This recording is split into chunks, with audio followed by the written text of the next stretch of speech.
भी दे रहे हैं उस फॉर्मूला के साथ अपने सारे हिस्ट्री को रखें, लेक्चर के बाद उनका लिया जाएगा फीडबैक, मतलब ये कंप्लेन। ओके प्रविंदर जी, जय गुरु जी, जय नीलोत्रेपी, शुरू करें आप। जी सर, सभी को जय गुरु जी, जय न्यूरोथेरेपी। परम पूजनीय गुरु जी के चरणों में शीतल वंदन और उनको नमन कि आज जो मेडुला पढ़ेंगे 15 20 30 मेडुला, जो कि एक बड़े मुख्य मेडुला हैं, बहुत ज़्यादा एक जो काम आते हैं हमारे इसमें न्यूरोथेरेपी में, उनको हम समझ पाएँ, हमें समझ आ जाए, उनके फिजियोलॉजिकल एस्पेक्ट समझ में आ जाएं। तो इसी के लिए हम गुरु जी के चरणों में वंदन करेंगे और हम हमारे सत्र की शुरुआत करेंगे। सबसे पहले एक छोटी सी दो पंक्तियां गुरु जी के लिए कि भक्ति दान मोहि दीजिए, गुरु देवन के देव, और नहीं कुछ चाहिए, निष्दिन तुम्हरी से। इस समय भी जो हम कर रहे हैं, चाहे पेशेंट की सेवा कर रहे हैं, वो भी गुरु की सेवा ही होती है, वो भी परमात्मा की सेवा है। इसलिए हम गुरु जी से यही मांग करते हैं कि हमेशा अपनी भक्ति का दान दीजिए, निर्मल भक्ति, प्रेममय भक्ति। तो आज हम इस मेडुला उपचार का शुरुआत करते हैं। तो पिछले हमने क्लासों में जो पढ़े वो थे 1 से लेके 12 मेडुला तक हम पढ़ चुके हैं अभी तक, यानी कि 1 से 12 क्रेनियल नर्व। और आज जो हम पढ़ेंगे वो है न्यूरोथेरेपी के बड़े मुख्य 3 मेडुला जो हैं, 15 मेडुला, 20 मेडुला और 30 मेडुला के बारे में। तो हम पहले देख चुके हैं कि क्रेनियल नर्व्स क्या होती हैं। हमारे ब्रेन से कुछ, फोर ब्रेन से, ब्रेन स्टेम से, मिड ब्रेन से, पॉन्स से कुछ नर्व्स निकलती हैं जो हमारे ब्रेन के कंट्रोलिंग में, हमारे रिसेप्टर्स में, मोटर कंट्रोल्स में, सेंसरी परसेप्शन में, ऑटोनॉमिक नर्वस सिस्टम के काम करने में, सेंस करने में, टच फील करने में, हर चीज में काम करते हैं वो। तो ये हमने पढ़ लिया कि 1 से 12 होते हैं, कि एक यहाँ काम करता है, दो यहाँ पे, तीन यहाँ पे, चार इधर सर्वाइकल में भी, पांचवा पूरा ट्राइजेमिनल नर्व, सिक्स होती है एबड्यूसेंस, एबड्यूसेंस नर्व जो हमारे हाइपोथैलेमस पे काम करती है, सेवन फेशियल नर्व भी है, एक एक्विस्टिक नर्व भी है जो हमारे कान पे भी काम करती है, जो हमारे सेरोटोनिन बनाने में भी काम करती है मिड ब्रेन नेफ में। नाइन्थ है ग्लोसोफेरेंजियल नर्व, 10th है वेकस नर्व, 11th एक्सेसरी नर्व और 12th है हाइपोग्लोसल नर्व। ये 12 तो टेलनम यहाँ खत्म हो गए, लेकिन जो तीन जो अलग मेडुला गुरुजी ने बनाए हैं, जो हरि की देन है, बिल्कुल प्योर हरि की देन है, वो है हमारा 15 मेडुला। तो जानेंगे पहले कि 15 मेडुला तो है बात, क्या 15 मेडुला कुछ तो होता है, लेकिन ये भी पता चले कि 15 मेडुला से जो हमारा केमिकल बन रहा है, केमिकल है जो भी बन रहा है हमारा न्यूरो, वो होता क्या है आखिर में। न्यूरो बनता कहाँ पे और होता कैसे है। तो न्यूरो केमिकल ही होता है जो हमारे एक जो नर्व सेल होती है उसके सिनेप्टिक रीजन में बनता है। यानी कि जो देख रहे हैं नर्व सेल है, ये पूरी सेल बॉडी है, ये एक्सॉन है, ये एक्सॉन का टर्मिनल है जो यहाँ पे मेरा माउस देख रहे होंगे अभी आप। फिर ये ऐसे करके दो नर्व्स आपस में जुड़ी होती हैं। तो इस नर्व्स के जो एंडिंग होती है स्नैप्स, यहाँ पर ही न्यूरॉन्स की जो फॉर्मेशन होती है। ब्रेन में न्यूरॉन्स नहीं बनते, ये बात, ब्रेन में न्यूरोट्रांसमीटर नहीं बनते। न्यूरॉन्स में जो आपके सेल्स है, नर्व सेल्स है, वहां पर न्यूरोट्रांसमीटर बनते हैं। तो neurotransmitters are essential for various functions in the body, including regulating mood. आपका जो मूड है, इस समय खुश हैं, उदास हैं, गुस्सा हैं, स्लीप, नींद कैसी आएगी आपको, अच्छी आएगी, खराब आएगी, भूख लगना। और इसके साथ साथ बहुत कोग्निशन और मूवमेंट। कोग्निशन यानी किसी को बात को समझना। जैसे हम बच्चे कहते हैं, हम किसी में होती है कोग्निशन डिसेबिलिटी, ये बात समझनी जरूरी है। हमारे जो ऑटिस्टिक चाइल्ड जो हम देखते हैं, उसमें कोग्निटिव डिसेबिलिटी होती है, क्योंकि वो बात को समझ नहीं पाते। हमने अगर उसको कुछ बोला, उसने कानों से सुना, लेकिन उसके ब्रेन में प्रोसेसिंग नहीं हुई, वो होती कोग्निशन डिसेबिलिटी, कोग्निटिव डिसेबिलिटी। यानी कि हमने कुछ बोला लेकिन उसने बात को पकड़ा नहीं और वो समझ नहीं सकता, इसे कहते हैं कोग्निटिव डिसेबिलिटी। और मूवमेंट, जो हम इस समय मूवमेंट कर रहे हैं, मुंह की मूवमेंट कर रहा हूँ, आंखों की मूवमेंट कर रहा हूँ, कान को टच हो रहा है तो पता चल रहा है, ये सब न्यूरो ट्रांसमीटर के अंतर्गत आते हैं, क्योंकि वही जाके उसको सिग्नल देंगे ब्रेन को कि यहाँ पर कुछ हुआ है, यहाँ कुछ होने वाला है, या ऐसा करना है, वैसा करना है। तो neurotransmitters are synthesised in the neurons cell body और terminal and stored in vesicles. ये जो न्यूरो ट्रांसमीटर हैं, ये एक्सॉन टर्मिनल्स में जाके बनते हैं, वहां से बनना शुरू होते हैं। तो वेसिकल्स यानी कि कुछ थैलियां होती हैं, जैसे कि यहाँ पर न्यूरोट्रांसमीटर बना और ये वेसिकल्स दिखा रखे हैं, यानी कि थैलियां हैं यहाँ पर। तो वो स्टोर होते हैं, जब आगे जरूरत पड़ेगी तो इन थैलियों में से वो निकाल लिया जाएगा और आगे उसको यूज किया जाएगा। तो जब थैलियों में से निकले तो आगे होते हैं रिसेप्टर्स। जैसे ये यहाँ से देखेंगे, नर्व एंडिंग है, नर्व एंडिंग में सिनेप्स है, यहाँ से न्यूरॉन्स निकले। न्यूरॉन्स निकलने के बाद अगले नर्व पर वो कैसे प्रभाव डालेंगे, वहां पर होते हैं रिसेप्टर्स। रिसेप्टर्स यानी कि एक ऐसा एक मान लो कि ढांचा है जहां पर आके आपका न्यूरो ट्रांसमीटर फिट हो सकता है, उससे उसकी पहचान होती है। अलग अलग न्यूरो ट्रांसमीटर का अलग रिसेप्टर है, जिससे जब वो रिसेप्टर पर जाके अटैच होगा तो रिसेप्टर पहचानेगा कि हाँ मेरे को अब कुछ इससे आगे करना है। तो ऐसे करते करते करते करते एक लंबी चेन बनती है बड़ी। कोई एक इसमें काम नहीं करता, इसमें करोड़ों अरबों खरबों आपके न्यूरॉन्स होंगे, न्यूरो ट्रांसमीटर्स की जो केमिकल चेन्स होंगी बहुत सारी होती हैं। इसी तरह आपके न्यूरो काम करना शुरू करते हैं। तो जब भी कोई आपका वो होता है, कोई सेंसेशन आती है, कोई काम करना होता है, तो इलेक्ट्रिकल सिग्नल के रूप में काम करते हैं। इलेक्ट्रिकल सिग्नल्स एक्सॉन टर्मिनल पर पहुंचेंगे, वहां से जो न्यूरॉन्स का सिनेप्टिक प्री सिनेप्टिक न्यूरॉन्स है वो ट्रिगर करेगा इसको, कि वहां से वो उसको रिलीज करेगा। लेकिन इसमें भी वोल्टेज गेटेड कैल्शियम चैनल, यानी कि कैल्शियम का भी रोल है इसमें, सोडियम का भी रोल है। इसीलिए गुरुजी ने सोडियम आयन भी बनाया, कैल्शियम का भी इलेक्ट्रिकल बनाया हुआ है। Neurotransmitters diffuse across the synaptic cleft and bind to specific receptors. Synaptic region से निकलकर वो एक ऐसे रिसेप्टर पर पहुंचेगी जहां पर वो बाइंड हो सकती है, जहां पर उसका ढांचा है, ऐसी डाई है वहां पे जहां पे वो जाके अटैच हो जाएगी। और अटैच इस तरह से होती है कि इसमें कोई ऐसा नहीं है कि वो हल्का फुल्का कोई फेरबदल होगा, वो पूरी तरह अटैच होती है। अटैच होने के बाद आगे प्रोसेस चालू होती है। दिस बाइंडिंग कैन इधर एक्साइट यानी कि डीपोलराइज और इनहिबिटिंग यानी कि hyperpolarise the post synaptic neuron depending on the type of neurotransmitter and receptor involve.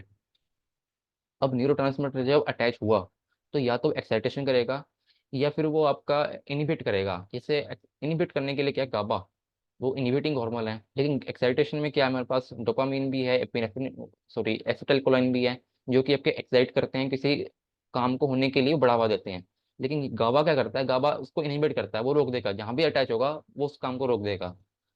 आगे अब आते हैं, अब हमने समझा कि न्यूरोट्रांसमीटर होते कैसे हैं।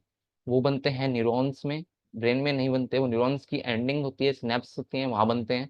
फिर वहां से निकलने के बाद भी अगर वो जब तक रिसेप्टर में अटैच नहीं होगा तब तक वो काम नहीं करेगा। इसीलिए कई सारे आपके ऑटोइम्यून डिसऑर्डर में यहाँ पर किसी एक न्यूरोट्रांसमीटर की कमी होती है, वहां पर वो दिक्कत देता है। जैसे आपका बहुत सारी बीमारियां हैं जो ऑटोइम्यून है, जिसमें आपके जैसे गुलेनबायर सिंड्रोम है, मस्टैनिया मस्टैनिया ग्रेविस है, जिसमें आपका एसिटाइलकोलाइन के रिसेप्टर्स को थाइमस या हाइपर होता है तो वो उसको खत्म कर देगा। इसलिए वहां पर हम पंद्रह मेडुला देंगे तो वो काम करता है। क्योंकि वहां पर रिसेप्टर्स काम नहीं कर रहे, इसलिए न्यूरोट्रांसमीटर जो आपका एसिटाइलकोलाइन है वो भी काम नहीं कर सकता। इसलिए रिसेप्टर्स का काम करना भी जरूरी है। और इसी पर बेस्ड है हमारा पंद्रह मेडुला इंटू वन नहीं इंटू 2। तो अभी हम देखेंगे कि पंद्रह मेडुला जो कि गुरुजी ने बनाया था एसिटाइलकोलाइन के लिए। Acetylcholine is a neurotransmitter and neuromodulator that plays a key role in many physiological functions. ये एक बहुत ही ज्यादा अहम रोल करता है, आपके हर तरह के मसल्स में, नर्व्स में काम करता है। It is involve in both CNS यानी कि सेंट्रल नर्वस सिस्टम और पेरिफेरल नर्वस सिस्टम। अभी बनता कहाँ पे है, ये बनता है नर्व टर्मिनल्स यानी कि नर्व एंडिंग में। एसिटाइल कोलाइन होते हैं दो तरह के केमिकल्स, कोलाइन और acetyl co enzyme A. The enzyme कोलाइन acetyl transferase CHAT कैटलाइजेस this reaction. इसमें क्या है, दो तरह के केमिकल हैं, एसिटाइल कोएंजाइम ए और कोलाइन। एंजाइम क्या होता है, एंजाइम एक ऐसा सब्सटेंस है जो किसी भी केमिकल रिएक्शन को कैटलाइज करता है, बढ़ावा देता है। जब वो किसी केमिकल रिएक्शन में भाग लेगा तो उस केमिकल रिएक्शन की स्पीड को 10 गुना बढ़ा देगा। इसी तरह फॉर्मेशन होता है एसिटाइल कोलाइन का।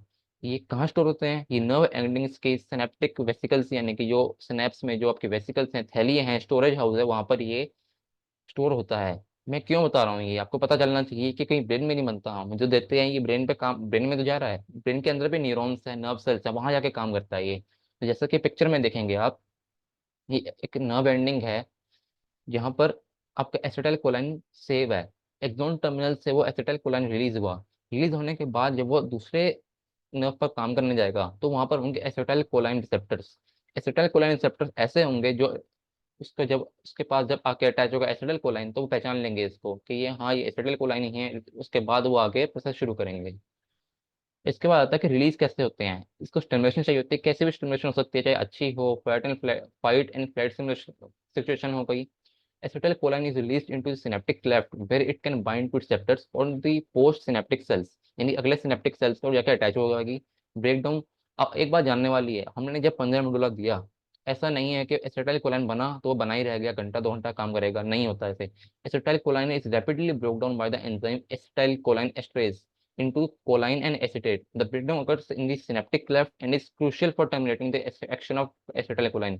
तो ये बात ध्यान में नहीं चाहिए कि एसिटाइल कोलाइन जो हमने 15 मेडुला देके बनाया तो वो बने का बना नहीं रह जाएगा। जैसे हेपारिन के पीछे हेपारिन ए लग जाता है और हेपारिन को खत्म करता है, ऐसे ही एसिटाइल कोलाइन के पीछे लगता है एसिटाइल कोलाइन एस्ट्रेस एंजाइम, जो कि एसिटाइल कोलाइन को ब्रेक डाउन कर देगा, खत्म कर देगा थोड़े टाइम बाद ही।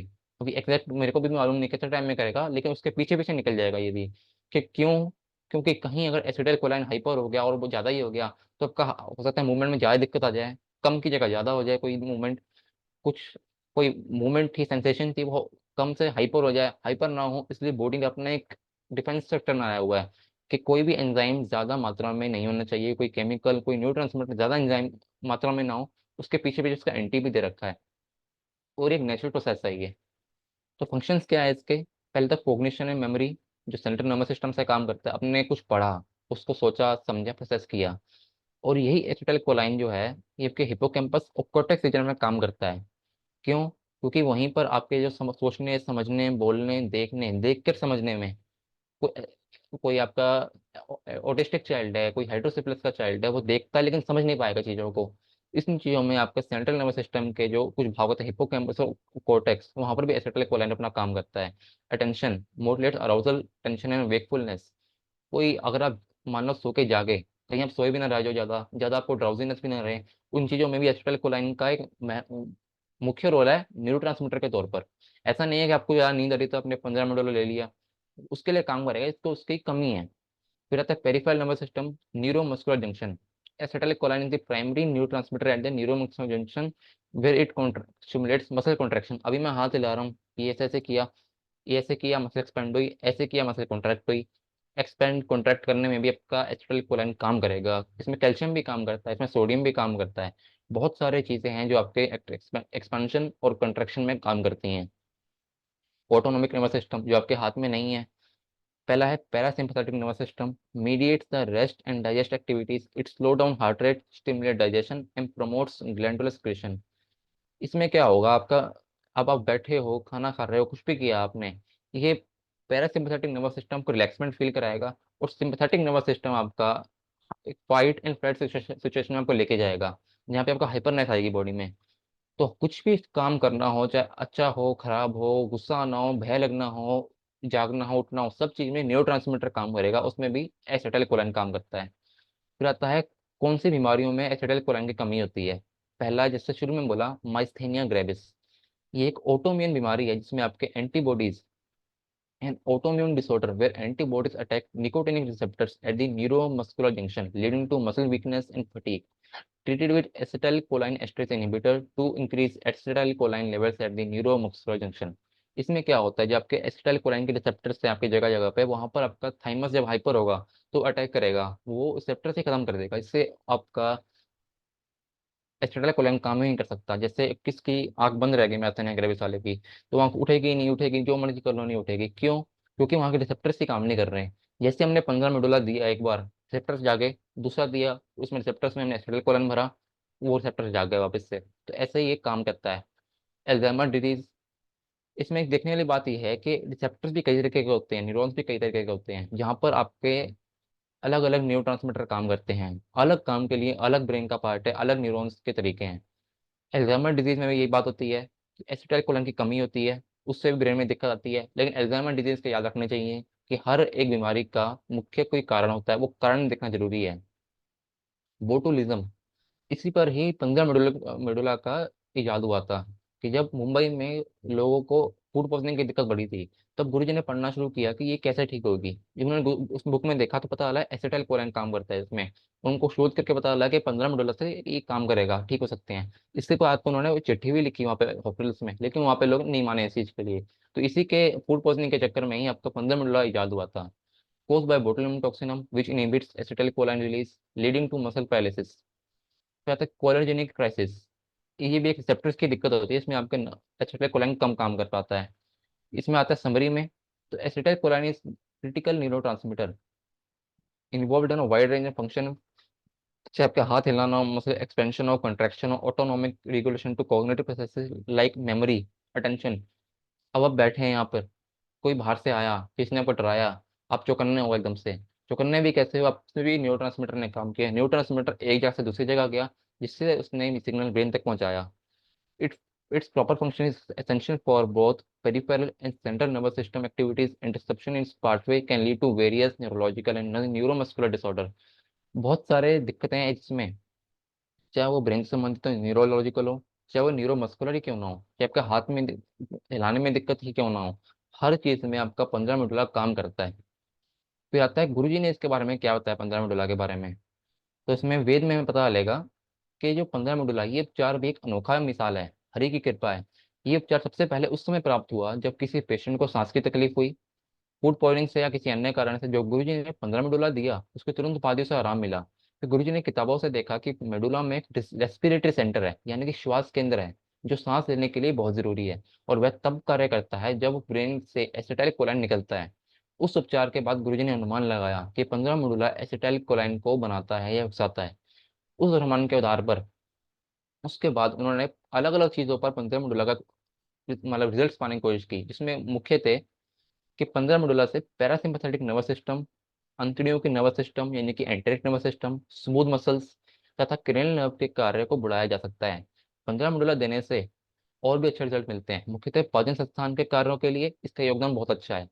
ये वॉलंटरी मसल्स यानी कि एच मूवमेंट जो हम अभी कर रहा हूँ, ऐसे वॉलंटरी मेरे मर्जी से हो रहे हैं, इसका कार्य के लिए बहुत जरूरी है। MND, GBS, Guillain Boyle syndrome इत्यादि बीमारियों में 15 मेडुला × 6 देने से बहुत लाभ मिलता है। एसिटाइलकोलाइन रिसेप्टर्स की कमी से ही माइस्थेनिया ग्रेविस नामक बीमारी आती है। इस बीमारी का एक लक्षण है पलकों का अपने आप गिर जाना। इससे 15 मेडुला से बहुत लाभ होगा। कैसे होगा या कैसे होता है वो हमने अभी देखा, अभी समझा। अगर मेडुला ऑब्लोंगेटा में एसिटाइलकोलाइन ना हो तो लंग्स कार्य ही नहीं करेंगे। शायद यही कारण है कि सांस की दिक्कत के लिए 15 मेडुला लाभदायक सिद्ध हुआ है। ये उपचार मुख्यतः उनके लिए बहुत अच्छा है जो कहते हैं कि उनको रात के सोते समय सांस रुक जाती है या सांस अटक जाती है। उनको आपको या फिर एकदम से उठ के बैठना पड़ता है सांस लेने के लिए, जैसे स्लीप स्लीप अपनिया में जैसा होता है। खाना खाने के बाद अगर बर्तन में को ठीक से साफ ना किया जाए तो बोटुलिनम नाम का बैक्टीरिया पनप सकते हैं। इस दूषित भोजन खाने से बैक्टीरिया श्वास के अंदर में कमी देगा, आपके श्वास के अंदर में जाएगा, आपको सांस लेने में दिक्कत होगी, हो सकता है आपको वॉमिटिंग भी लग जाए। ऐसे में 15 मेडुला से बहुत अच्छा लाभ देखा गया है। 15 मेडुला सोमेटोस्टेटिन को रोकता है, यानी कि 2 पेन और 15 मेडुला एक दूसरे के एंटी हैं। यानी कि अगर ट्यूमर इत्यादि को ठीक करने के लिए 2 पेन देना है तो उन्हें 15 मेडुला नहीं देना फिर उस टाइम पे। जैसे एसिटिलकोलाइन एवं एपिनेफ्रिन दोनों ही प्रोस्टोग्लैंडिन को उकसाते हैं। ये सबसे नई खोज है। Tables 18 edition page number 376। Acetylcholine नामक एसिटाइलकोलाइन कोलाइन नामक एनमाइन से बनता है। एमाइन एक ग्रुप होता है, केमिकल ग्रुप होता है जो लेसिथिन में पाया जाता है। लेसिथिन जो है वो बाइल में पाया जाता है, बाइल का मुख्य अंग है। अगर बाइल ठीक से ना बने तो फैट्स नहीं पचेंगे। अगर इनको फैट्स पचते नहीं है उनको शायद तकलीफ आती है। जिससे तकलीफ होती है कैसी कि वो कुछ तला हुआ खाएंगे तो उनको एसिडिटी बन जाएगी। शायद उनके शरीर में एसिटाइल कोलाइन ठीक से नहीं बनेगा, ऐसा भी तो हो सकता है। यानी जिसके शरीर में एसिटाइल कोलाइन ठीक से नहीं बन रहा है उनके फैट्स के पचन को सुधारने के लिए या परिपूर्ण करने के लिए, जैसे MD, MS के मरीजों का उपचार करते समय ध्यान रखते हैं इस चीज का कि उनको 15 मेडुला देना है या नहीं देना। उसलिए उनका हर तरीके का हिस्ट्री और कंडीशन कि उनको खाने में भी क्या दिक्कत है, क्या खाने से एसिडिटी बन रही है, ये जानना जरूरी है। एवं अगर कोलाइन बनाना है तो हमें न्यू गोल्ड ट्रीटमेंट देना है। एसिटाइल कोलाइन के कुछ अन्य कार्य हैं जिनके लिए 15 मेडुला देकर उचित पेशेंट पर टेस्ट किया जा सकता है। ये पसीने की ग्रंथि को खाता है, शायद मुहासों के लिए इससे भी लाभ होगा, ये ट्राई करना है।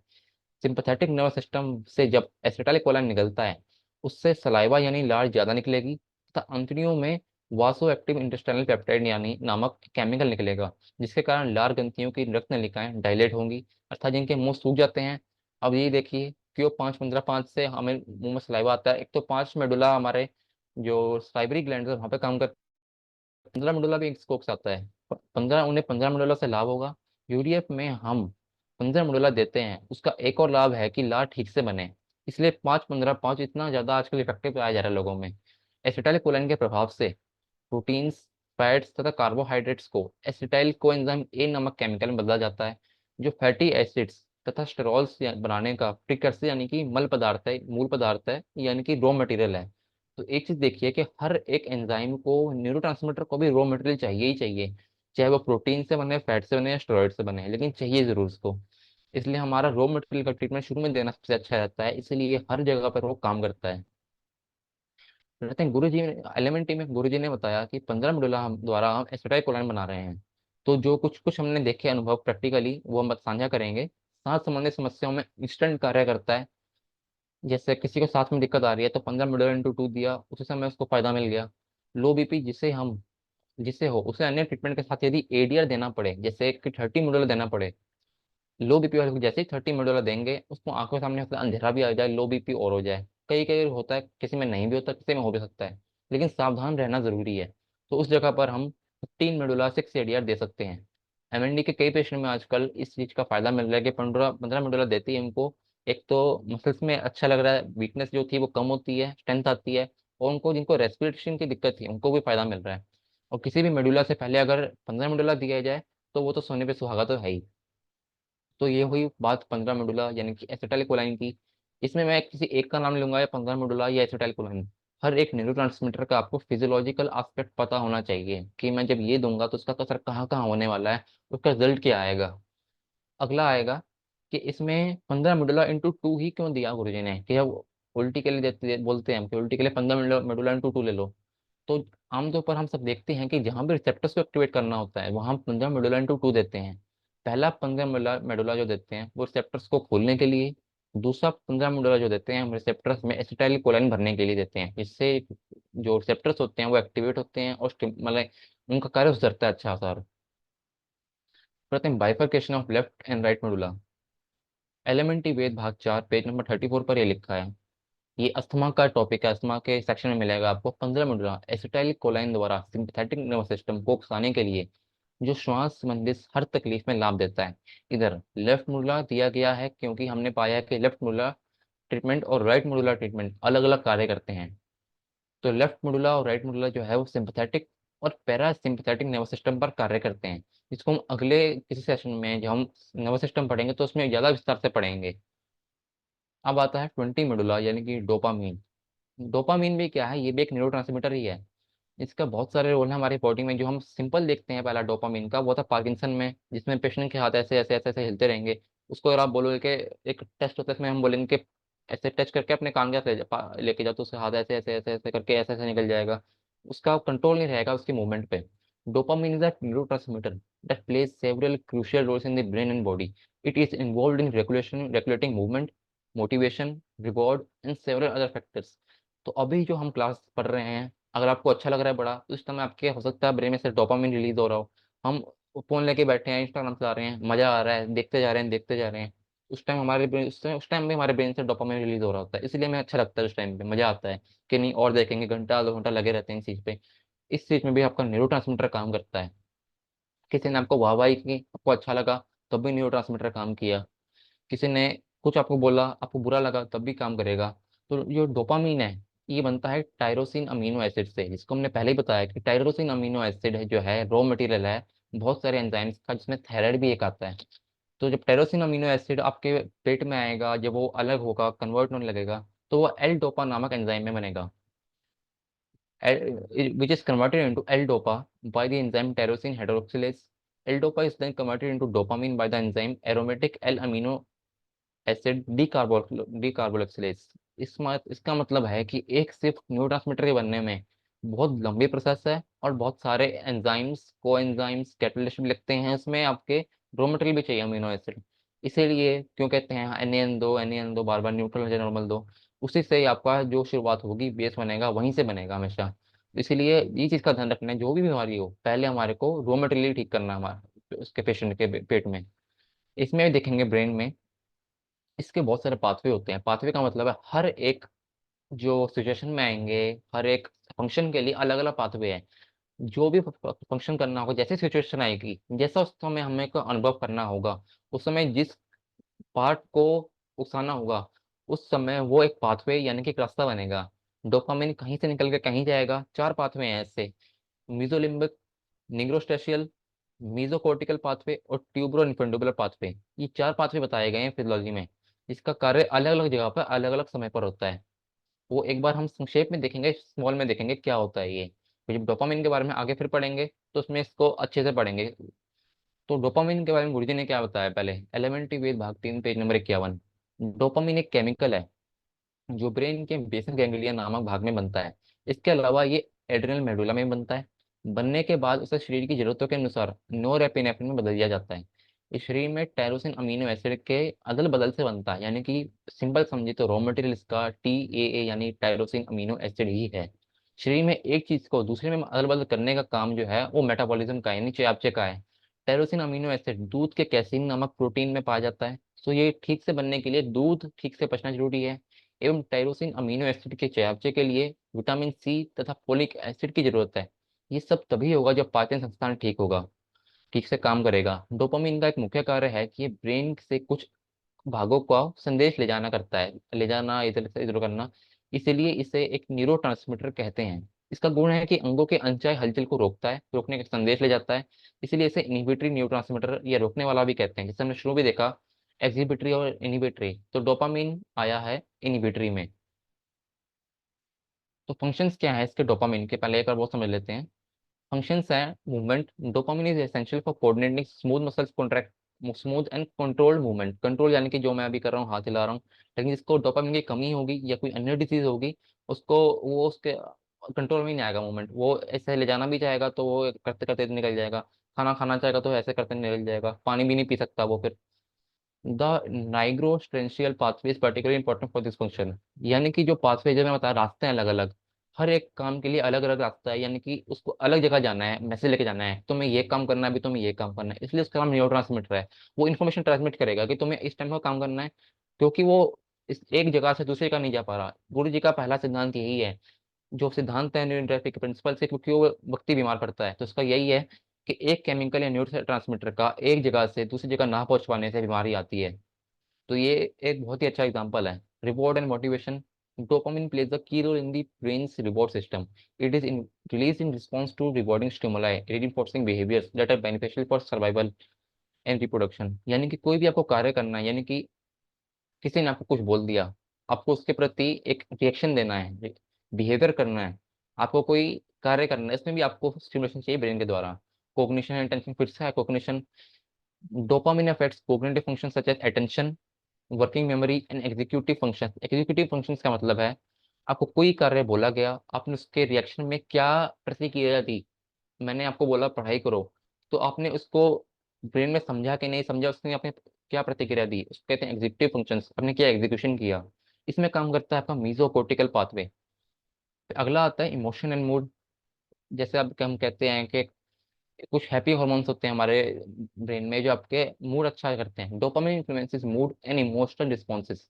Abnormal dopamine levels are linked to mood disorder such as depression and bipolar disorder. यानी कि कभी वो खुश हो जाएगा, कभी रोने लगेगा, कभी वो अलग बात करेगा, कभी कुछ बात करेगा। इन चीजों में भी काम करता है। रेगुलेशन ऑफ प्रोलेक्टिन, ये प्रोलेक्टिन को इनहिबिट करता है, ये हम सब जानते हैं। Inhibits the secretion of prolactin from the pituitary gland. This is important for reproductive health and the regulation of lactation. तो देखते हैं कि अगर डोपामिन कम मात्रा में निकल रहा है तो उससे क्या क्या दिक्कत आ सकती हैं। सबसे पहला जाना माना हमारा एग्जांपल है Parkinson disease, characterized by the degeneration of dopaminergic neurons in the substantia nigra. इस चीज में कभी आप कंफ्यूज मत होइएगा कि डोपामिन कहाँ से निकलता है। अभी हमने देखा कि वहाँ लिखा था बेसिक गैंग्लिया, ये लिखा है सब्सटेंशिया नाइग्रा। तो दोनों एक ही चीज है, माने सब्सटेंशिया नाइग्रा ही बेसिक गैंग्लिया का एक पार्ट है। तो वहां से कई जगह ये लिखा होगा, कई जगह बेसिक गैंग्लिया लिखा दिख जाएगा आपको। Leading to the motor neural symptoms such as tremors, यानी कि कपकपी करना, रिजिडिटी यानी कि कड़कपन आ जाना, सख्ती आ जाना, और ब्रेडिकाइनेसिया स्लोनेस ऑफ द मूवमेंट। यानी कि अभी हम तेज मूवमेंट कर रहे हैं, लेकिन वो एक मूवमेंट को धीमे धीमे धीमे धीमे, वो उसको अगर ऐसे फोन पकड़ना हो तो वो धीमे धीमे ले जाएगा, नीचे रखना हो तो भी धीमे धीमे ले जाएगा। इन सब चीजों में आपकी दिक्कत आएगी। Treatment involves medication that increase dopamine level. Allopathy वाले क्या करेंगे, वो ऐसी मेडिकेशन देंगे जिससे आपको डोपामिन लेवल इंक्रीज हो, या कोई ऐसी बीमारी देंगे, ऐसी कोई मेडिसिन देंगे जो आपका डोपामिन डायरेक्टली बॉडी में डाल दे। जैसे लेवाडोपा, सिंडोपा नाम की दवाइयाँ होती हैं। लेकिन इसमें देखा गया है कि पेशेंट को उसके बाद और सीवियरिटी बढ़ जाती है और दिक्कतें बढ़ जाती हैं। सिजोफ्रेनिया, ये भी एक पता आपको भूलने की बीमारी है, ब्रेन की दिक्कत है, जिसमें आपको पेशेंट को हेलुसिनेशन होता है, यानी कि वहम होते रहते हैं, बार बार कोई सामने खड़ा है, मैं किसी से बात कर रहा हूँ। Hyperactivity in the mesolimbic pathway is thought to contribute to positive symptoms such as hallucination और डिल्यूजन, यानी कि इसको वहम होते रहेंगे। But hyperactivity in the mesocortical pathway में कंट्रीब्यूट टू नेगेटिव सिम्टम जैसे एपैथी, ये सोशल विड्रॉल। या तो वो बिल्कुल ही भौंकने लग जाएगा कि सामने कोई खड़ा है, वो बात करने लग जाएगा, उस लोगों को पता नहीं किससे बात कर रहा है ये। या तो अगर बिल्कुल ही कम उसका काम करेगा तो वो बिल्कुल ही अकेला बैठ जाएगा छुप के, कोई है नहीं मेरे साथ, तो वो फिर अकेला बैठा बैठा सोशल विड्रॉल, यानी कि वो दुनिया से टूट जाएगा, टूट के बैठ जाएगा। Anti psychotic medication often target dopamine receptor to elevate symptoms. फिर एडिक्शन एडिक्शन, किसी व्यक्ति ने किसी नशीली पदार्थ का सेवन किया, उसको वो अच्छी लगी, क्योंकि उस टाइम ब्रेन से डोपामिन बहुत ज्यादा मात्रा में रिलीज हुआ, तो उसको मजा आएगा, अरे वाह मजा आ गया, उसने कुछ खाया, उसको मतलब अंदर से एक बड़ी अच्छी फीलिंग होगी। वो फीलिंग कैसे आएगी? डोपामिन की वजह से। Many addictive substance increase dopamine release in the mesolimbic pathway, reinforcing drug seeking behaviour. यानी कि जब उसने एक बार लिया, उसके ब्रेन से यानी कि नर्वस सिस्टम से डोपामिन रिलीज हुआ, उसको अच्छा लगा, और वो बार बार लेगा, बार बार लेगा। Understanding dopamine role in the reward and reinforcement is crucial for development of addiction. यानी कि उसको पहले आपको समझना पड़ेगा कि ये चीज, ये किस चीज से एडिक्टेड है। तो आजकल लोग फोन से एडिक्टेड हैं, तो उनको फोन चलाने में मजा आ रहा है। जैसा शुरू में मैंने बताया कि उसका एल्गोरिदम ही ऐसा है फोन का, कि व्यक्ति जब चलाएगा तो उसके अच्छा लगेगा, उसको डोपामिन रिलीज होता रहेगा। फिर डिप्रेशन और एडीएचडी, ये भी डोपामिन इसमें कार्य करता है। लेकिन ऐसा नहीं कि सिर्फ अकेला डोपामिन ही है, सिर्फ आप 20 मिनट देने बैठ जाओ, नहीं, उसके अलावा सिम्टम बहुत सारे होते हैं। कॉन्स्टिपेशन रोगों की मात्रा है, इसको ध्यान में रखकर ही ट्रीटमेंट देना चाहिए। और यूडीएफ सबको आता है, इसको भी ध्यान रखना चाहिए। तो पहले ये चीज़ ठीक करनी चाहिए। जब रॉ मटेरियल से केमिकल बनना शुरू होगा, तो उसको ऑटोमेटिकली असर आना शुरू हो जाएगा। तो प्रोलेक्टिन तो तुमने देखा है कि उसको वो इनहिबिट करता है। तो डोपामाइन एक बहुत ही महत्वपूर्ण न्यूरोट्रांसमीटर, जो कि मूवमेंट में, रिवॉर्ड में, कोग्निशन में, मूड में, हार्मोनल रेगुलेशन में काम करता है। Its proper function is essential for many physiological and psychological process, and its dysregulation is implicated to several neurological and psychiatric disorder. Dopamine सिर्फ आपका न्यूरो मतलब बिहेवियर में काम करता है, लेकिन उसका यहाँ पे भी काफी रोल है, न्यूरोमस्कुलर भी काफी रोल है। हर चीज को समझते हुए ट्रीटमेंट देना चाहिए। अब गुरुजी ने क्या बताया इसके बारे में, वो हम संक्षेप में देखेंगे एक बारी। 20 मोडुला ये उपचार देने के बाद पार्किंसन की बीमारी में पेशेंट को जबरदस्त लाभ मिलता है, जिससे अनुमान लगाया जाता है कि ये ब्रेन के सबस्टेंशिया नाइग्रा नामक भाग को उकसाता है, जहाँ डोपामिन नामक केमिकल बनता है। डोपामिन अधिकांश एक इनहिबिटरी केमिकल यानी रोकने वाला केमिकल है, जो ब्रेन के बेसिक गैंग्लिया नामक भाग में कार्य करता है। उसका कार्य है कि शरीर के हाथ पैर इत्यादि के अनचाहे हलचल को रोकना। ये अन्य जगहों में बनकर हाइपोथैलेमस तथा लिम्बिक सिस्टम में कार्य करता है। लिम्बिक सिस्टम यानी कि पाथवे जो आपका हाइपोथैलेमस का और पिट्यूटरी ग्लैंड का। डोपामिन अन्य जगहों में शायद उकसाने का कार्य करता है। यहाँ पे Guyton 10th edition page number 680। Dopamine अन्य जगहों पर शायद उकसाने का कार्य करता है। डोपामिन के दूसरे कार्य हैं प्रोलेक्टिन को रोकना। उसी अनुमान के साथ 20 मिडुला उन औरतों को दिया गया जिनके शरीर में प्रोलेक्टिन की मात्रा बढ़ी हुई थी, तो उनके प्रोलेक्टिन लेवल्स को कम होता हुआ देखा गया। कई औरतें जिनके ब्रेस्ट यानी स्तन के साइज नॉर्मल से बड़े थे, उनको इस उपचार से कम होता हुआ देखा गया। इसका कारण ये है कि प्रोलेक्टिन बढ़ने से ब्रेस्ट आकार में बढ़ता है, बढ़ोतरी आती है। क्योंकि डोपामिन अंगों के हलचल को रोकता है, इसीलिए फिट्स के उपचार में भी 20 मोडुला दिया जाता है, जिससे कई पेशेंट को लाभ मिलता हुआ देखा गया है। तो यह डोपामिन एवं सेरोटोनिन दोनों ग्रोथ हार्मोन जीएच की सिक्रेशन रेट यानी निकास को बढ़ाते हैं। यानी कि जो हमारा ग्रोथ हार्मोन है, जो हमारा एंटीरियर पिट्यूटरी से निकलता है, उसकी ये सिक्रेशन को बढ़ाते हैं। लेकिन हर किसी में बढ़ाएगा नहीं बढ़ाएगा, वो उसके सिम्टम पर डिपेंड करता है कि क्या उसको उस चीज की ही कमी थी, जिससे 20 मोडुला दिया या 8 मोडुला दिया तो उसको आराम आ गया। तो आज के समय में ऐसा होना थोड़ा सा कम है, क्योंकि हर किसी को पेट खराब है, हर किसी को यूडीएफ है। तो ये समझना कि इसको पहले ही न्यू ट्रांसमीटर की कमी होगी, ऐसा नहीं होगा। पहले उसका पेट ही खराब है, पेट ही ठीक करना पड़ेगा उसका, चाहे हम कुछ भी कर लेंगे। उसका पेट से ही सब कुछ शुरुआत हुई है, तो वहीं से ही शुरुआत करनी चाहिए। एलिमेंट्री में गुरुजी ने बताया कि 20 मोडुला द्वारा हम डोपामिन बना रहे हैं। प्रैक्टिकली ऐसा देखा गया है कि मेनोपॉज के बाद लेडीज की कंडीशन के अनुसार यदि 20 मोडुला दिया जाए, तो उनको काफी अच्छे रिजल्ट मिलते हैं, उनको अच्छा लगता है इन चीजों में। यानी कि जो कमजोरी रहती थी या लो बीपी रहता था, उसमें अच्छा लगता है। लेडीज में राइट साइड की प्रॉब्लम में किसी इससे लाभ होता है, जैसे किसी को राइट साइड में पीसीओडी हो, राइट साइड की ओवरी में सिस्ट हो, ये देने से उनको लाभ मिला है। एडी की फॉर्मूला यानी कि एंजियोटेंसिन नंबर 2, डोपामिन और किडनी के लिए फॉर्मूला में भी ये पल्स रेट बढ़ाता है। लो बीपी प्लस स्वेलिंग में अच्छा काम करता है ये। लेकिन 20 मोडुला के साथ जब 15 मोडुला दिया है, तो कार्य उसको कुछ कम लगा या पेशेंट को एक बार अच्छा नहीं लगता है, इस चीज को ट्राई करना है और सबके साथ साझा करना है कि इसका क्या रिजल्ट मिला है। तो ये हो गई बात 20 मोडुला की। अब आते हैं 30 मोडुला यानी कि प्रोस्टाग्लैंडिन पर। प्रोस्टाग्लैंडिन क्या है? ये एक लिपिड कंपाउंड है, जो कि आपके फैटी एसिड से बनता है, और इसका इफेक्ट जो है वो हार्मोन की तरह होता है बॉडी पर। They are part of the broader family of eicosanoids and play key role in the various physiological process including inflammation, pain, fever in the regulation of smooth muscle function. इसमें एक चीज देखेंगे तो इन्फ्लेमेशन लिखा है, उसमें कार्य करता है। पेन लिखा है, पेन में भी कार्य करता है घुटने दर्द में। लेकिन फीवर, अब कौन सा फीवर, कैसा फीवर, 13 तरीके के ये प्रोस्टाग्लैंडिन है हमारे शरीर में। अब कौन सा उस टाइम पे सिक्रेट हुआ, इसका अनुमान लगाना थोड़ा सा मुश्किल है। In regulation of smooth muscle function, prostaglandins are synthesized from arachidonic acid and poly, which जो क्या है, एक पोली अनसैचुरेटेड फैटी एसिड है, found in the cell membrane phospholipid. 30 medulla, यानी कि प्रोस्टाग्लैंडिन जो है, हम देते हैं मेडुला यहीं पे ही है, लेकिन ये कार्य कहाँ कर रहा है? ये हर सेल में बनता है। ऐसा नहीं है कि किसी एक जगह पर बनेगा, ये ऐसा नहीं है, लगभग लगभग हर सेल में इसकी प्रिपरेशन होती है, हर जगह पर फायदा पाया जाता है ये। गुरु जी में भी लिखा है आपने उसमें, और फिजियोलॉजी में दिखा रखा है कि ये 13 तरीके के आपके वो होते हैं, प्रोस्टाग्लैंडिन होते हैं, जिसमें एक है prostaglandin A1 A2 B1 B2 D2 E1 E2 E3 F1 alpha F2 alpha PGA2 TXA A2 TXA B2, ऐसे करके 13 तरीके के हैं। और आप सोचिए कि इसमें कैसा अनुमान लगाया जाए कि कौन सा केमिकल कब रिलीज हो रहा है। इसका अनुमान लगाना मुश्किल है, इसलिए कई जगह गुरुजी ने इसको ब्लॉक किया हुआ है कि दिल की बीमारी में नहीं देना है इसको, क्योंकि क्या पता कौन से उसमें कौन सा प्रोस्टाग्लैंडिन रिलीज हो जाए, क्या उसका असर है। तो इन चीजों में इसका ध्यान रखना है। These prostaglandin play a crucial role in various biological processes, including inflammation, smooth muscle function, blood clotting, and maintaining the protective lining of the stomach.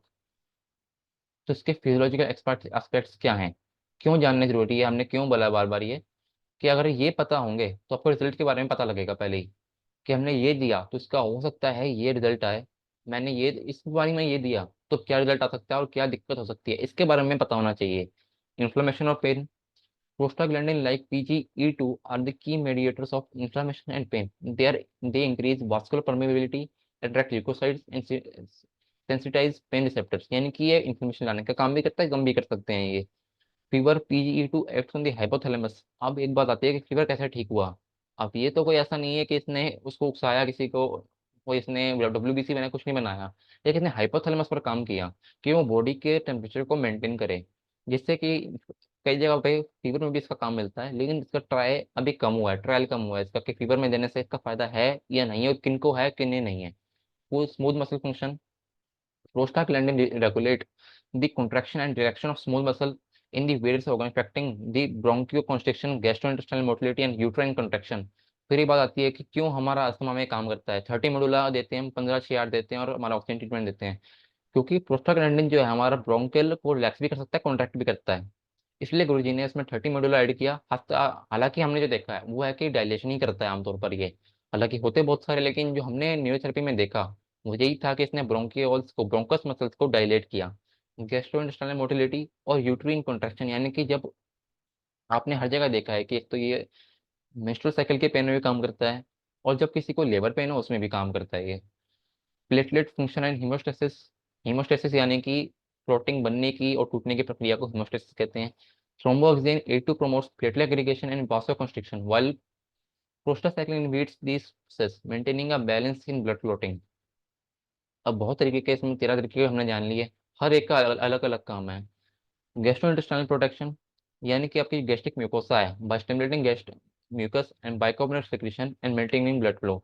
इसमें ये जानना जरूरी है कि हमारे देने से क्या असर आया, इसीलिए क्यों मैं बता रहा हूँ बार बार ये, कि आपको पता होना चाहिए कि हमारा ये 30 मॉडल यहाँ भी काम कर सकता है। तो क्या पता है कौन से पेशेंट को कब कौन सा पॉइंट काम कर जाए। अब गुरु जी ने इस बारे में काफी अच्छा डिटेल दिया है, इसको हम एक बार जान लेंगे। ये भी एक बड़ा गजब का उपचार है, जिसको हरि का ही देन कहेंगे, नहीं का हरि का अनुग्रह कहेंगे। इसके अलावा कुछ कहना मुश्किल है, क्योंकि सब जो देन है वो हरि की है, परमात्मा की है। इसकी जो प्रेरणा है गुरु जी को मन में कैसे आई, इस उपचार के कई विभिन्न उपयोग हैं, इसको जानना अच्छा है, जरूरी है, और जानना भी चाहिए। मुख्यतः इन्फ्लेमेशन के सूजन को तुरंत ही कम करता है, अतः ये पोलियो के पेशेंट को तथा घुटने के दर्द में दर्द के साथ गर्मी तथा लाली, जिस पेशेंट को मिलेगी इसमें काम करेगा। लाली और गर्मी क्यों लिखी, क्योंकि इसमें है इन्फ्लामेशन। इन्फ्लामेशन का जो आपका सिग्नल है वो क्या है, उस जगह लाली होगी, लाल हो जाएगा, वैसा गर्मी मिलेगा। इसलिए गुरुजी ने बोला है कि इन्फ्लामेशन अलग है और स्वेलिंग अलग है। जब किसी को नाभि के बाई साइड यानी कि म्यूकस के पॉइंट में दर्द होता है, तो हमें समझना चाहिए कि अंतड़ियों में इन्फ्लामेशन है, वाइड स्प्रेड इन्फ्लामेशन समझनी चाहिए। आजकल तो वाइड स्प्रेड ही है लगभग लोगों में, होने के कारण ऐसे लोगों की जो स्टूल है उसमें म्यूकस आता है, आंव आता है। इसमें इस उपचार से म्यूकस पॉइंट का दर्द तथा आंव दोनों ही आना तुरंत रुक जाता है, इसलिए हम समझते हैं कि ये इन्फ्लामेशन को कम कर रहा है। दवाइयों के दुष्प्रभाव को खत्म करने के लिए इस उपचार का बहुत ही बड़ा रोल है। उदाहरण के लिए पेशेंट आकर कहता है कि उनको कुछ साल पहले ऑपरेशन तथा इंजेक्शन के बाद कोई सूजन आई, दर्द आया, तो जो पहले नहीं था, इसका मतलब हम समझते हैं कि दर्द उस इंजेक्शन के दवाई साइड इफेक्ट को बढ़ा दिया। इसके अलावा उसके उसके लिए जब हम 30 मिनट देते हैं तो बरसों पुराना दर्द भी 1 या 2 उपचारों में निकल जाता है। वैसे ये उपचार बिच्छू तथा सांप के काटने के जहर को या किसी भी जड़ी बूटी के वजह से खुजली, ये जहर के फैलाव बॉडी में, उसको भी खत्म करता है। मेंस्ट्रुअल साइकिल के दर्द में यदि 30 मिनट के 1 या 2 उपचार के बाद दर्द खत्म होता देखा गया है, और इसमें लिखा, टेबल के डिक्शनरी में लिखा है कि प्राइमरी में लिखा है कि प्रोस्टाग्लैंडिन के बढ़ने से यूट्रस के मसल ज्यादा सिकुड़ने से शायद वह इस्कीमिया यानी रक्त के प्रवाह में रुकावट हो जाती है। सोचा जाता है कि मेंसेस में दर्द का यही मुख्य कारण है। 30 मिडुला देने से मेंसेस के दर्द कम हो जाते हैं, ऐसे कई औरतों पर साबित हो चुका है। सो हमें यकीन हो गया कि यह उपचार प्रोस्टाग्लैंडिन को ही बना रहा है या उसके कार्य को सुधार रहा है। अब ये कहना मुश्किल है कि हाँ ये उसी को ही बढ़ा रहा है, ये बना रहा है। रूमेटोइड आर्थराइटिस के पेशेंट, मल्टीपल स्क्लेरोसिस, ये ऑटोइम्यून डिसऑर्डर में इनका अच्छा एक कार्य देखा गया है, रोल देखा गया है कि हाँ ये दिया तो उसको फायदा मिला। अस्थमा के पेशेंट को तुरंत आराम मिलता है, शायद ये ब्रोंकियोल्स को रिलैक्स करता है। इस उपचार से सिस्टोलिक बीपी तुरंत ही कम होता है। पैरालिसिस के पेशेंट के उपचार में 30 मिडुला बहुत उपयोगी है यदि उस पेशेंट को माने हाई बीपी की वजह से जब उसको पैरालिसिस होगा तो ये अच्छा कार्य करेगा। यानी कि अगर चाहे 30 मिनट भी दें या जी हेपरिन भी दें, दोनों अच्छा कार्य करते हैं। ऊपर के कई सारे लक्षण से गुरुजी ऐसा अनुमान लगाते हैं कि शरीर में कुछ प्रकार के प्रोस्टाग्लैंडिन नामक केमिकल को उकसाता है। तो इसे फिर से दोहरा रहा हूँ, फिर से सुनिए ध्यान से। ऊपर के कई सारे लक्षणों से गुरुजी को ऐसा लगा कि ये उपचार शरीर के कुछ प्रकार के प्रोस्टाग्लैंडिन को नामक केमिकल को उकसाता है और या उनके कार्य को सुधारता है। ये बात दोनों अलग अलग हैं, उसमें लिखा है कि कुछ प्रकार के प्रोस्टाग्लैंडिन नामक केमिकल को उकसाता है या उनके कार्यों को सुधारता है। ये दो चीजें लिखी हैं, दोनों अलग अलग चीजें हैं।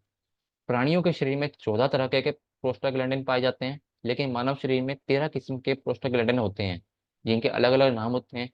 प्रोस्टाग्लैंडिन शरीर के कई जगहों में बनते हैं, और जहां बनते हैं उसी जगह के आसपास ही काम करते हैं। प्रोस्टाग्लैंडिन ए एवं ई ये बीपी को कम करते हैं। प्रोस्टाग्लैंडिन एफ बीपी को बढ़ाता है। अब ये देखिए, बीपी कम भी हो रहा है और बढ़ा भी रहा है, लेकिन हमारे ट्रीटमेंट से तो वो कम होता देखा गया है। लेकिन इसलिए गुरुजी ने उसको मना किया हार्ट वाले में कि उसको नहीं देना, कि कहीं अगर by chance prostaglandin F P का रिलीज हो जाए, बाई चांस, कुछ पता नहीं है किस चीज का, कि और हो जाए तो उसको कहीं दिक्कत ना आ जाए। प्रोस्टाग्लैंडिन ई 2 और इंटरल्यूकिन 1 दोनों मिलने से फीवर यानी बुखार आती है। प्रोस्टाग्लैंडिन किडनीज के रक्त नलिकाओं को डायलेट करते हैं, नमक और पानी को किडनीज द्वारा बाहर निकालने में मदद करते हैं, जिससे हाई बीपी कम होगा। ये ऑटोइम्यून डिसऑर्डर में टी सप्रेसर सेल्स को उकसाते हैं, जिससे एमएस मल्टीपल स्क्लेरोसिस जैसी बीमारियों में लाभ मिलता है। हम हृदय रोग के मरीजों को 30 मिनट नहीं देते ताकि अनजाने में कहीं नुकसान ना पहुंचे, क्योंकि यह नहीं पता कि 30 मिनट का उपचार किन प्रोस्टाग्लैंडिन को उकसाता है।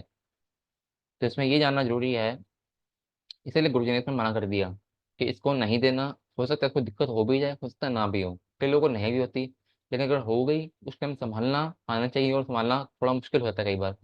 प्रोस्टाग्लैंडिन के कार्य के अनुसार 30 मिडुला के कुछ अन्य उपयोग इस तरह से हो सकते हैं। हमने जो ऊपर पढ़े वो थे 30 मिडुला प्रैक्टिकल अप्लायंसेस, जो गुरुजी ने हमें बताए। अब हम देखेंगे कि प्रोस्टाग्लैंडिन के क्या क्या यूजेस होते हैं, क्या क्या फिजियोलॉजिकल एस्पेक्ट्स हैं, जिसके द्वारा हम 30 मिडुला का उपयोग कर सकते हैं आगे जाके। ये सारी शरीर की छोटी नाड़ियां यानी कि कैपिलरीज के अंदर दीवार को एकाएक मजबूत बनाते हैं। इसका उम्दा उपयोग गुरुजी ने प्यूपुला नामक बीमारी में इलाज किया है। इस बीमारी में त्वचा के नीचे जगह जगह पर अपने आप या हल्के से दबाने पर, हल्का दबाया, उनको नील पड़ जाएगा या लालीपन आ जाएगी, जिससे हम अंदाजा लगाते हैं कि वहां की कैपिलरीज बर्स्ट हो गई हैं। कैपिलरीज फट जाती हैं, जिससे हेमरेज यानी नक्त नलिकाओं से रक्त निकलकर आसपास के टिश्यूज में जम जाता है। गुरुजी ने अनुमान लगाया कि प्रोस्टाग्लैंडिन के उपचार से इसे ठीक किया जा सकता है, क्योंकि वे रक्त नलिकाओं की अंदरी दीवार को मजबूत बनाती हैं। जब पेशेंट को 30 मिडुला दिया गया तो तुरंत ही उसे उस जगह, उस बीमारी में यानी त्रिपुरा में लाभ हुआ। वह जगह नीली नहीं पड़ा जो कि पहले होता था, जिससे जिससे ये साबित हुआ कि 30 मिडुला किसी अतुल्य तरीके से शरीर में प्रोस्टाग्लैंडिन को उकसाता है। फिर आता गुरुजी ने बताया इसमें, नर्वस सिस्टम पर प्रोस्टाग्लैंडिन का काफी प्रभाव है। शायद यही कारण है कि एमएनडी, जीपीएस जैसे नर्वस सिस्टम की बीमारियों में 30 मिडुला से पेशेंट को बहुत आराम मिलता है। आंखों की पुतली फैली हुई तो वो भी छोटी हो सकती हैं। प्रोस्टाग्लैंडिन कोलेस्ट्रॉल के उत्पादन को रोकते हैं, यानी जिसे रक्त में कोलेस्ट्रॉल की मात्रा बढ़ी हुई है, उन्हें 30 मिडुला से लाभ हो सकता है। ये प्लेटलेट की जमावट को तथा रक्त में अनचाहे थक्के बनने की प्रक्रिया को रोकता है। जैसे हमने पता हेमोस्टेसिस में काम करता है ये, इसलिए यह उपचार एमएस यानी कि मल्टीपल स्क्लेरोसिस की बीमारी में लाभ देता है। आरबीसी के अंदर कोई गड़बड़ी हो जिससे उनमें डिफेक्ट पैदा हो गया हो, तो प्रोस्टाग्लैंडिन उन्हें भी सुधारता है, नॉर्मल कर देता है। इस प्रकार से आरबीसी की गड़बड़ियों की बीमारी में काम करता है। गैस्ट्रिक अल्सर्स को ठीक करता है। सेमाइनल वेसिकल्स में ये काम करता है। जैसे गुरुजी ने बताया कि पहले और बाद में 30 मोडुला देना। डिलीवरी यानी प्रसव के समय में फीटस के मेम्ब्रेन अधिक मात्रा में प्रोस्टाग्लैंडिन बनाते हैं। ये यूट्रस कॉन्ट्रैक्शन यानी गर्भाशय के सिकुड़ने की क्षमता को बढ़ाकर बच्चे को नॉर्मल डिलीवरी करा सकता है, होने में मदद करता है। हमने ऐसा देखा गया है कि 30 मोडुला देने के कुछ घंटों के बाद लेबर पेन के स्पाज्म यानी कि प्रसूति वेदना में के दौरान दौरे आते हैं और बच्चा नॉर्मल डिलीवरी से पैदा हो जाता है। ये उन औरतों के लिए लाभदायक है जिनको अल्ट्रासाउंड करने के बाद पता चला गया हो कि यूट्रस में बच्चे का सिर सही दिशा में नहीं है। इसको कहते हैं डिस्टोसिया यानी कि डिफिकल्ट लेबर। जब बच्चा बाहर निकलता है उस समय में प्लेसेंटा के आगे अलग होने के वजह से कुछ प्रोस्टाग्लैंडिन निकलते हैं जो वासोकंस्ट्रिक्टर होते हैं। अभी हमने देखा कि वासोडायलेटर भी हैं, लेकिन यहाँ हमने देखा कि वासोकंस्ट्रिक्टर भी हैं, यानी वे रक्त नलिकाओं को संकुचित कर देंगे। शायद ये इसलिए है कि शरीर में से ज्यादा रक्त ना निकले। तो डिलीवरी के बाद भी 30 मोडुला देने से शायद लाभ हो सकता है। ये उचित पेशेंट पर ट्राई करना है, ऐसा पेशेंट जिसको कोई खास दिक्कत ना हो। कहीं ऐसा पेशेंट हो कोई सीवियर दिक्कत में दे दें, तो वहां पर 30 मोडुला का हमें उस टाइम के लिए ब्लॉक करना चाहिए जो कोई सीवियर पेशेंट हो। एसिटाइलकोलाइन एवं एपिनेफ्रिन दोनों ही प्रोस्टाग्लैंडिन को उकसाते हैं। प्रोस्टाग्लैंडिन, नोरएपिनेफ्रिन, एपिनेफ्रिन मिलकर एरिथ्रोपोएटिन के उत्पादन को बढ़ाते हैं जो बोन मैरो को आरबीसी बनाने का संदेश देते हैं। जो किडनी ठीक से काम का ना करने के कारण आरबीसी की क्यों कमी आ जाएगी, तो इन सारे अंगों को उकसाकर हम एरिथ्रोपोएटिन के उत्पादन को बढ़ा सकते हैं। उसका फॉर्मूला यहाँ दे रखा है। 15 मोडुला 6 left sweat, 30 मोडुला 6 right sweat, 6 left sweat. Prostaglandin E1 and EI, मतलब I1 शायद जीएफआर यानी किडनी के अंदर फिल्ट्रेशन की गति तथा किडनी के अंदर रक्त के प्रभाव को कम होने से रोकते हैं। Guide intensification pin number 290। तो आमतौर पर सभी केमिकल्स के बारे में हमने जानकारी ली कि सभी हमने जब मेडुला उपचार दिया कि वो कहाँ से रिलीज हो रहे हैं ये तो पता चल गया हमारे को। डोपामिन भी देख लिया, हमारे गाबा भी देख लिया, एसिटाइलकोलाइन भी देख लिया, सेरोटोनिन भी देख लिया कि यहाँ से रिलीज हुआ, परंतु प्रोस्टाग्लैंडिन लगभग हर समय बनता है बॉडी के। तो गुरुजी ये कहते हैं कि जहाँ जहाँ प्रोस्टाग्लैंडिन की कमी है उस जगह पर हमारा 30 मोडुला पूर्ति करता है, यानी कि जहाँ पे कमी थी वहां बढ़ा दिया, जहाँ बढ़ाना था वहां पे कम कर दिया। इस तरह से 30 मोडुला कार्य काम करता होगा। फिर एलिमेंट्री के हम गुरुजी ने बताया कि 30 मोडुला द्वारा हम प्रोस्टाग्लैंडिन बनाते हैं। ये उकसा रहे हैं या उनकी पूर्ति कर रहे हैं, हम कुछ भी कहें, लेकिन थर्ड उनका प्रोस्टाग्लैंडिन का हमने इफेक्ट देखा कि फिजियोलॉजिकल इफेक्ट हमें देखने को मिल रहा है। हाई बीपी के पेशेंट को 30 मोडुला 6 ADR अच्छा काम करता है। एडीआर में हम देखेंगे उसको कहीं बीपी बढ़ ना जाए एल्कली से, तो उसका ध्यान रखना है। साइड इफेक्ट ऑफ मेडिसिन में बहुत लाभकारी है।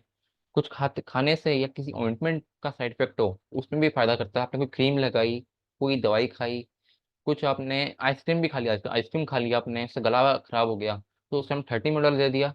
नहीं तो 15 मोडुला × 2 दिया, उससे भी इसको फायदा मिलेगा। नी पेन वाले को बहुत फायदा करता है क्योंकि सिन्यूबल फ्लूइड का एक कंपोनेंट प्रोस्टाग्लैंडिन भी है। तो इसी के साथ हमारा 15, 20 और 30 मेडुला का जो था लेक्चर था वो भी हमने देख लिया। और क्लास में हम पूर्ति करते हुए अब तक जो भी हमने प्रैक्टिकल अप्लायंसेस देखे हैं मेडुला उपचार के अलग अलग, वो हम एक बार संक्षेप में देखेंगे, जिससे आपको बहुत फायदा मिलेगा आगे जाकर। पिछले 2 क्लास में हमने देखा कि हर क्रेनियल नर्व का अपना एक एरिया है। मान लीजिए 11 मेडुला का एरिया इतना है, 5 मेडुला का एरिया यहाँ तक आ गया, यहाँ तक भी गया पीछे। 9 मेडुला हमने गले में काम करता है, उसका कंट्रोल होता है वहां पे उस एरिया में। तो ऐसा कोई भी हिस्सा जहाँ क्रेनियल नर्व का कंट्रोल देखने को मिले और समस्या भी उसी एरिया में है, तो मेडुला से पहले यदि टो फिंगर गोलीवर दिया जाए तो बहुत फायदा मिलेगा इसमें। आपको भी ट्राई खुद करके देखिए, इसको दांत में दर्द होगा उसको 5 मेडुला तो देंगे ही, लेकिन अगर 5 मेडुला से पहले CTTF गोलीवर दे देंगे उसको 2 ट्रीटमेंट में 3 ट्रीटमेंट में पूरा अच्छा आराम आ जाएगा और स्वेलिंग में भी आराम आएगा। मान लीजिए कान में दर्द है, वहां पे काम करती 8 मेडुला या फिर 7 मेडुला। कोई फेस में दिक्कत है वहां पे काम कर सकती है। और मान लीजिए कान में दर्द है किसी के, उसी टाइम अगर हम 60 टॉप फिंगर गोल लीवर 8 मेडुला देंगे, कंडीशन देखकर, उसके सिम्टम देखकर, उसकी हिस्ट्री देखकर उसको फायदा मिलेगा। गले में कोई दर्द है वहां पे भी हमने टॉप फिंगर गोल लीवर 9 मेडुला दिया तो फायदा मिलेगा। किसी को कंधे में दर्द है या नेक में भी दर्द है, इस एरिया को उकसाने के लिए 11 मेडुला दिया, और वहां पर आपका 60 टॉप फिंगर गोल लीवर का केमिकल भेजने के लिए 60 टॉप फिंगर गोल लीवर दिया। हमें पहले ये एरिया को उकसा लिया, यानी कि थोड़ा सा हमने गलत लिखा है यहाँ पे। पहले हमने मेडुला देंगे, फिर उसका गोलीवर देंगे। पहले उस एरिया को उकसाएंगे, वहाँ का स्टिमुलेशन करेंगे, फिर हम मेडुला देंगे, फिर टॉपिंग कर देंगे, वहां पर वो केमिकल पहुंचेगा और वो इस दर्द को कम कर देगा। फिट्स में 20-12-8-2 मेडुला अच्छा कार्य करता है। ये भी बिपिन जी ने बहुत बार बताया कि ऑटिज्म वाले चाइल्ड में 20-12-8-2 मेडुला देने से बहुत फायदा मिलता है। छोटे बच्चे जिन्हें एब्डोमेन की, चाहे पेट की दिक्कत हो या बेड वेटिंग की दिक्कत हो, उनमें 12 मेडुला इंटू 2 और 2 मेडुला इंटू 2 अच्छा कार्य करता है। अतीव स्ट्रेस की वजह से भी बेचैनी या नींद ना आना, उसमें 2 मेडुला काम करता है। अभी तक हमने देखा कि 8 मेडुला से नींद आती है, लेकिन मैंने खुद ने एक्सपीरियंस किया है कि 2 मेडुला से भी कुछ लोगों में नींद आई है, जिनको बहुत ही ज्यादा हाइपर एक्टिविटी हो गई थी दिन में, नींद नहीं आ रही थी। कई बार तो हाथ इतने टेंशन की वजह से कांपने लग जाते थे, हाथ कांपने थे, बीपी हाई हो जाता सिर्फ स्ट्रेस की वजह से। बीपी कोई उसको दिक्कत नहीं थी, लेकिन सिर्फ स्ट्रेस था तो उसका बीपी हाई होता था, और बीपी हाई होने से उसके हाथ पैर कांपते थे और नींद नहीं आती थी। और जब 2 मेडुला इंटू 3 के 3 उपचार दिए 15-15 मिनट के गैप पर, तो उसको उसी टाइम नींद आ गई। क्यों? क्योंकि ये एक इनहिबिटरी हॉर्मोन, इनहिबिटरी न्यूरोट्रांसमीटर है। तो कई कई जगह पर 8 मेडुला के साथ साथ 2 मेडुला भी कार्य कर सकता है। ये पेशेंट का हिस्ट्री देखकर, कंडीशन देखकर ये ट्रीटमेंट देंगे तो उसको लाभ मिलेगा। फिर आता है पेट की समस्याओं के लिए 15 मेडुला और 10 मेडुला बहुत अच्छा है। चाहे 15 medulla into 6, 10 medulla into 3, 15 medulla into 2, 10 medulla into 1 या 2। आजकल ट्रीटमेंट से पहले आती है 15 मेडुला इंटू 2 और 10 left medulla into 2। 15 left medulla और 10 लेफ्ट मेडुला इंटू 2 देने से अच्छे रिजल्ट मिल रहे हैं। ये है रिसेप्टर्स के लिए। गर्दन के कंधे संबंधित समस्याओं में 11 मेडुला की जगह 11 लेफ्ट मेडुला देकर अच्छे रिजल्ट मिल रहे हैं। क्यों? क्योंकि कई बार देखा गया है कि 11 मेडुला देने से कई का कुछ लोगों का दर्द बढ़ गया है, लेकिन 11 लेफ्ट मेडुला देने से दर्द कम होगा होता देखा है, सिर्फ इतना देने से ही। क्यों? क्योंकि वो शायद होता डायलेशन कर रहा हो, कोई नर्व कंप्रेशन कम भी कर रहा हो, कुछ भी हो सकता है, लेकिन लेफ्ट मेडुला 11 लेफ्ट मेडुला से कार्य मिलता है, रिजल्ट है उसका। नेक के हिस्से या सर्वाइकल के रीजन में ब्लड सप्लाई बढ़ाने के लिए 4 medulla clockwise T1 to T2 वो यहाँ के हिस्से में ब्लड सप्लाई बढ़ाएगा। और यदि उसी रीजन में मान लीजिए हो सकता है कोई हड्डी बड़ी हो, कोई भी दिक्कत हो, वहाँ पे हमें कोई केमिकल भेजना हो, डिजायर्ड केमिकल, फॉर एग्जाम्पल 2 पेन भेजना हो, तो 2 पेन इंटू 3 दिया पहले, फिर प्लस थोड़ा गैप देके 4 medulla clockwise T1 to T2 इस एरिया को उकसाया, फिर से 2 पेन इंटू 3 दिया। तो यहाँ पे हिस्से में दर्द है, जो हड्डी बड़ी हुई है, कोई ज्यादा दिक्कत है, तो उसमें ये कार्य करता है। लेकिन किसमें करेगा नहीं करेगा, कंडीशन बताएगी पेशेंट की। स्लर्ड स्पीच, बोलना, हकलाना, थोड़ा सा आवाज क्लियर ना आना, ज्यादातर किसी को पहले से हो गया हो या कोई भी दिक्कत हो ऐसी, इसमें उसकी स्पीच क्लियर ना हो, वो बोलते बोलते लड़खड़ा रहा हो, अटक रहा हो, उसमें 2 मेडुला प्लस ब्रॉडमैन 17-18 घिसाई। किसी को ब्रेन में बड़ी हाइपर एक्टिविटी हो, हाइपर एक्टिविटी जरूरी नहीं है कि कोई बच्चा हो जो तेज चलाएगा हम तभी बोलेंगे हाइपर एक्टिव है, ऐसा नहीं होता। आजकल सभी को ब्रेन में हाइपर एक्टिविटी है। कोई नशा भी करता, चाहे कोई कोई सिगरेट पीता है, कोई नशा करता है पान मसाले का, उसकी भी हाइपर एक्टिविटी होती है ब्रेन में, उसको भी हम 8 मेडुला दे सकते हैं। कोई बहुत गुस्सा करता हो, गुस्सा करने के कारण उसके ब्रेन में कोई दिक्कत हो, या फिर वो जियो में चलाता हो उसका बड़ा, तो वहां भी 8 मेडुला काम करेगा नर्व कामिंग के लिए। फिर ऑटिस्टिक बच्चे जिन्हें बोलने में दिक्कत होती है, बोल नहीं पाते, या फिर उनके गले की मसल्स को ठीक करने के लिए 15 5 9 मेडुला से फायदा मिलता है, फायदा देखा गया है। तो ये थे हमारे कुछ अनुभव, प्रैक्टिकल अनुभव जो हमने करके देखे हैं, वही बताए हैं हमने जो किए हैं। उससे अलग कोई नहीं बताया, ये सब गुरु जी की कृपा से ही हमें पता चला है। हमें कुछ नहीं आता जाता, ये हम सीधा बता रहे हैं, जो हो मिला है गुरु जी की कृपा से मिला है। तो आखिर में अपनी वाणी को विराम देते हुए, आप सबको धन्यवाद देते हुए, आप सबकी ही तारीफ में कुछ 2 शब्द बोलते हुए कि धन्य माता पिता धन्य हैं आप सब, सबके माता पिता धन्य हैं। धन्य सो हृदय अनुवाद, हृदय से उनको धन्यवाद है। धन्य ग्राम भय जानिए, उस ग्राम को भी, उस जगह को भी धन्यवाद, वो धन्य जगह वो जहाँ गुरु के भक्त जन्म लेते हैं। आप सबको धन्यवाद, आप सब धन्य हैं कि आपने जन्म लिया और गुरु जी के भक्त बने। सब सबका पूरा परिवार भी धन्य है, आपको पूरा जगह जहाँ डिस्ट्रिक्ट है वो भी धन्य है कि आपको वहां पे लोग मिले, आपको वो मिले, उन लोगों ने आपको पाया। क्योंकि आप अब जैसे लोग अगर गुरु जी से जुड़ पाए हैं, गुरु जी के भक्ति में लगे हैं, तो कुछ ना कुछ तो आप में जरूर, कुछ ना कुछ तो यूनिक है जो आप जुड़े। कोई बंदा ऐसे नहीं जुड़ता। गुरु जी कहते थे हाँ तुम लोग जुड़े, सिर्फ एक कमांडो हो। कमांडो ऐसे कोई नहीं बनता, कमांडो की टेस्टिंग होती है, पहले फौज में जाएगा, उसकी टेस्टिंग होगी, टेस्टिंग से फिर वो बाद में जाके हाई लेवल पे पहुंचता है। तो आप लोग हाई लेवल के कमांडो, आप लोग धन्य होंगे, आप लोग ने यहाँ पे जन्म भी लिया और इस सब सेवा के कार्य में लगे हुए हो। सेवा के कार्य में ना लगते तो यहाँ पे पहुंच भी नहीं पाते। इसी के साथ अपनी वाणी को विराम देते हुए, गुरु जी को धन्यवाद करते हुए, और इस लेक्चर को खत्म करते हुए परमात्मा का धन्यवाद, गुरु जी का धन्यवाद। जय गुरु जी, जय न्यूरोथेरेपी। और आप सबका भी धन्यवाद, आपने सुना मेरी बात को, आपका धन्यवाद, बहुत बहुत धन्यवाद। जय गुरु जी, जय न्यूरोथेरेपी। बहुत बहुत धन्यवाद प्रविंदर जी। बहुत ही अच्छा, सुंदर और सरलता से, जितने बारीकी से आप मेडुला उपचार के बारे में और उसके कार्य को विस्तार पूर्वक आपने हम सारे लोगों को बताया, इसके लिए बहुत बहुत धन्यवाद। गुरु जी की कृपा ऐसे ही बनी रहे, ताकि आप हम सबों का ऐसे ही मार्गदर्शन, मतलब सारे चीजों को एक जगह पे लाना एक बहुत बड़ी बात है। और उस पे आप जो समर्पित भाव से इस कार्य क्रियाकलाप को आगे बढ़ा रहे हैं, इसके लिए आप काबिले तारीफ हैं। बहुत बहुत धन्यवाद, और हम सबों की शुभकामना आपके साथ है कि आप बिल्कुल। डे प्रतिदिन, दिन प्रतिदिन आपकी जो इच्छा शक्ति है वो बढ़ते जाए न्यूरोथेरेपी के लिए, और न्यूरोथेरेपी को आगे आप बढ़ाते रहें। जय गुरु जी, जय न्यूरोथेरेपी। बिल्कुल सर, जय गुरु जी, जय न्यूरोथेरेपी। इसके